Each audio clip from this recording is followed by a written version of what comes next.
রবিবার দিন অমনি পড়ে গেছে একাদশী। আর ছেলের তো রবিবার হলেই একটু মাংস না হলে চলে না।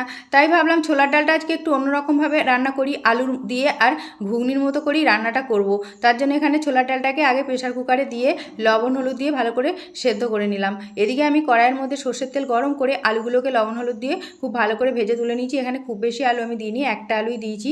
তারপরে এখানে তেল গরম করে আবারও সর্ষের তেল, তার মধ্যে জিরে তেজপাতা আর শুকনো লঙ্কা ফোড়ন দিয়ে এর মধ্যে দিয়ে দিয়েছি দেখো টমেটো কুচি, দিয়ে গোটা গরম মশলা ফোড়ন দিয়েছিলাম আর আদা জিরে বাটা দিয়ে মশলা ধোয়া জলটা একটু দিয়েছিলাম। মশলাটা ভালো করে কষিয়ে নিয়ে লঙ্কা হলুদ লবণ দিয়ে আবারও মশলা ভালো করে কষিয়ে নিয়ে ভেজে রাখা আলুগুলো দিয়ে দিলাম। দিয়ে এর মধ্যে একটু মিট মশলা টমেটো সস দিয়ে দিলাম টেস্টের জন্য।